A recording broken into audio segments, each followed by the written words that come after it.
दुर्योधन को, शकुनी को, अश्वत्थामा को, इन लोगों को भगवान का दर्शन कृष्ण का नहीं हुआ क्या? श्री कृष्ण का दर्शन तो इन्हें भी हुआ, पर इन लोगों को दर्शन होने के बाद भी भगवत दर्शन का लाभ नहीं मिला। क्यों? क्योंकि इन्होंने किसी सच्चे सदगुरु का आश्रय नहीं ले रखा था, और गुरु का आश्रय नहीं लिया तो उन्हें भगवान सामने होकर भी भगवत तत्व का लाभ नहीं मिल पा रहा है। अब मानस में आइए तो ऋषि मुख पर्वत पर सुग्रीव बैठे हैं, हृदय शंका से भरा हुआ है और भय से भयभीत हैं कि कहीं बाली कोई भेज ना दे जो मुझे मार डाले। राम लक्ष्मण को आते देखा, और राम लक्ष्मण को आते देख करके सुग्रीव के मन में संदेह हुआ, तो किसको भेजा?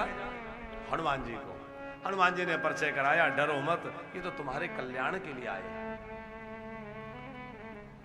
एक संत बहुत अच्छी बात कह रहे थे, गौतम जी, सबरी मैया घर में बैठी है और केवट घाट पे बैठा है।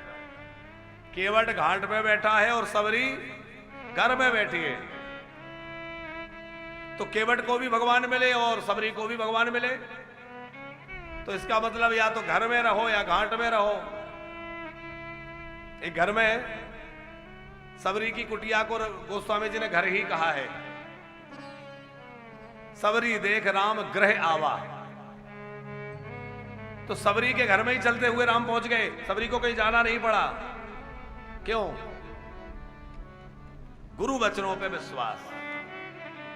मतंग मुनि ने कहा था, बेटी मैं तुझे जो राम नाम दे रहा हूं, इस राम मंत्र को तू जपती रहना, इस राम नाम का आश्रय लिए रहेगी तो तुझे भगवान को ढूंढने नहीं जाना पड़ेगा, बल्कि भगवान स्वयं तुझे ढूंढते हुए तेरी कुटिया पर आ जाएंगे। गुरु कृपा हुई, तो गुरु कृपा हुई तभी तो जो है उनके कुटिया को ढूंढते हुए राम जी गए। ऋषि मुनियों को लगता था राम जी हमारे यहां आएंगे, लेकिन ऋषि मुनियों के यहां राम जी पहले नहीं गए। पहले कहां गए? सबरी की कुटिया में। सबरी के प्रभु ने जाकर के बेर खाए, प्रेम दर्शन दिया, खूब मां कहकर के आदर दिया। और केवट घाट पर बैठा है, उसको भी भगवान मिले। अब आप कहेंगे केवट के गुरुजी कौन है? पंकज जी, कौन है गुरुजी केवट के? केवट के गुरुजी है लक्ष्मण जी।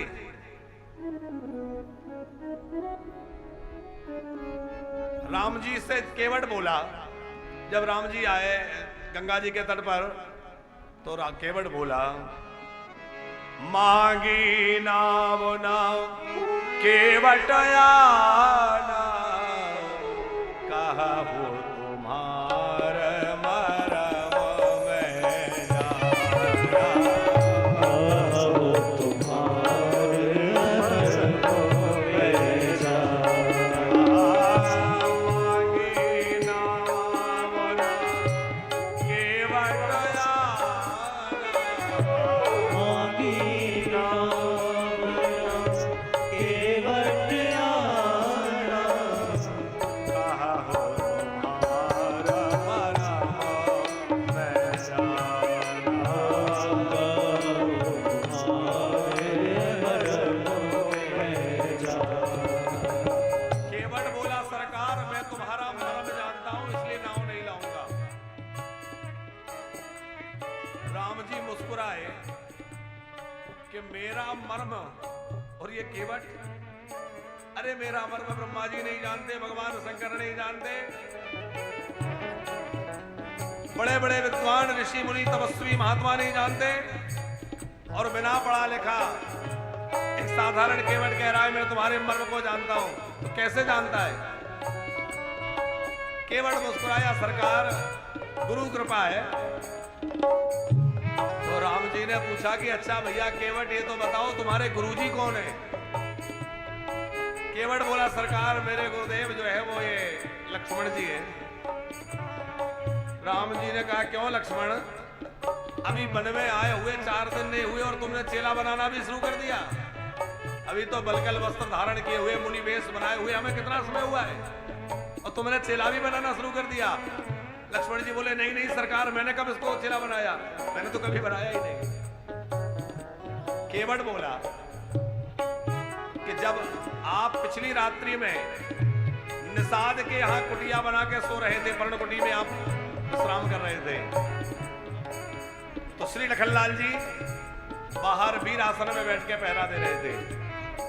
निषाद राज गोह लक्ष्मण जी के समीप आकर बैठ गए और केवट जो है वहां उसकी चौकी लगी थी, माने उसकी भी ड्यूटी थी सुरक्षा में, क्योंकि निषाद राज ने अपने सब केवटों से कहा था कि भाई सुरक्षा घेरा बना लो, हमारे राम जी सो रहे हैं, कोई संकट नहीं आना चाहिए।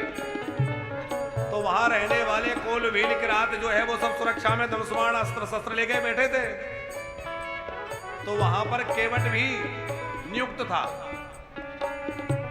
और संयोग से वो जो है लक्ष्मण जी के कुछ दूरी पर ही था। निषाद राज को लक्ष्मण जी के पास आए और लक्ष्मण जी से कुछ चर्चा करने लगे। राम जी को कुछ सांतरी पे सोए हुए देख करके निषाद राज को के नेत्र भर आए, हृदय भावुक हो गया और निषाद राज रो पड़े। कह नंदनी मंदमती कुटिल के कई के, वह कैकई नरेश की पुत्री कैकई कितनी मंदमती, जिसने राम जी को सुख के अवसर पर ऐसा दुख दिया। अरे इस समय तो राम जी को राजमहलों में सुखपूर्वक विराजना था, ये उनके वन में भटकने के दिन नहीं थे, ये दिन तो राम जी के महलों में विराजने के, राज्य भोगने के, सुख भोगने के थे। और लक्ष्मण जी ने जब ये बात सुनी तो वहां बड़ा गूढ़ तत्व का निरूपण लक्ष्मण जी ने किया है, उसको रामचरितमानस में लक्ष्मण गीता कहते हैं। और श्री लखनलाल जी ने कहा, काहो न को शुभ दुख कर दाता, काहो न को शुभ दुख कर दाता, निज कृत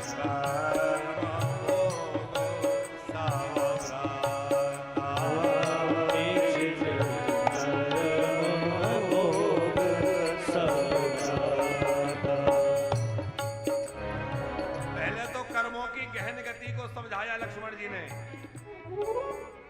हे मित्रवर, हे निषाद राज गोह, कर्मों की बड़ी गहरी गति है, इस कर्म गति से कोई नहीं बचा है, यही सबको सुख और दुख देती है। यह तत्व लक्ष्मण जी ने बहुत गंभीरता से वहां समझाया है। हम लोग जिस प्रसंग को और जिस विषय को समझना चाहते हैं उस पर चर्चा करेंगे। वो यह कि वहां निषाद राज गोह से लक्ष्मण जी कह रहे हैं कि श्री राम कौन है। राम ब्रह्म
ब्रह्म परमार्थ रूपा। यह बात उस निषाद राज गोह के साथ साथ केवट ने सुन ली और वहीं लक्ष्मण जी को उसने अपना गुरु मान लिया कि इन्होंने मुझे श्री राम तत्व का बोध कराया है। कि श्री राम तत्व कौन है? ये कुछ सांतरी पे सो रहे, ये अयोध्या के राजकुमार नहीं है, ये केवल दशरथ नंदन नहीं है, ये परम ब्रह्म परमात्मा है। यह बात लक्ष्मण जी के द्वारा केवट के समझ में आ गई। यद्यपि केवट तो पहले से प्रेमी है, लेकिन निषाद राज के साथ साथ उसको भी लक्ष्मण जी का उपदेश मिला और वह केवट अब गुरु शरणागत हो गया। और शरणागत होने से क्या फल मिला कि अगले ही दिन उसके घाट पर राम जी पहुंच गए। और वो राम जी से कह रहा है, कहो तुम्हारा मर्म में जाना, मैं वही मर्म जानता हूं जो लक्ष्मण जी ने मुझे समझाया है कि आप कौन है। आपके उस परम ब्रह्म स्वरूप को मैं जान गया। तो गुरु की कृपा हुई तो केवट को घाट पर भगवान मिले, गुरु की कृपा हुई तो सबरी को घर में भगवान मिले। तो घर में रहो या घाट पर रहो, पर गुरु चरणों से जुड़े रहो तो भगवान मिल ही जाएंगे।